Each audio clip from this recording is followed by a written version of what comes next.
চতুর্দিকে এখন শুধু পাপেরই পরিবেশ।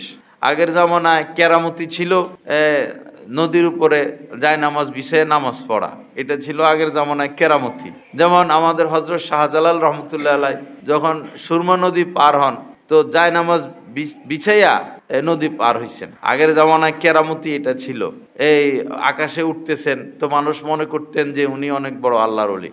অথবা জঙ্গলে চলে যাইতেন, তো বলতেন, ভাবতেন যে উনি অনেক বড় আল্লাহর ওলি। বা অথবা গায়েবী কোনো কথা বলে দিতেন। কাহারও জ্বর, ফু দিছেন, জ্বর ভালো হয়ে গেছে। কারো পেট ব্যথা, পানি পড়া দিছেন, তো পানি পান করলো, পেট পেট ব্যথা ভালো হয়ে গেল।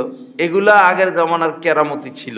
আর কারামাতুল আউলিয়াই হাক্কুন, ওলি আল্লাহদের কেরামতি সত্য বিষয়। কিন্তু বর্তমানে তো ডিজিটাল না, বর্তমানে ওগুলো কি আশা এসেছ? কেউ জাদুবিদ্যা অর্জন করলে সে এটা করতে পারে, বাতাসে উঠতে পারবে সে জাদুবিদ্যা অর্জন করলে, পানির উপরে সে ভাসতে পারবে জাদুবিদ্যা অর্জন করলে। এখন এটা আর কেরামতি না। বর্তমান সময়ের সবচেয়ে বড় কেরামতি হলো গুণামুক্ত থাকা। সবচেয়ে বড় কেরামতি হলো কি? গুণামুক্ত থাকা। এর চেয়ে বড় কোনো কেরামতি বর্তমানে নাই, কোনো কেরামতি নাই এর উপরে, গুণামুক্ত থাকার চেয়ে।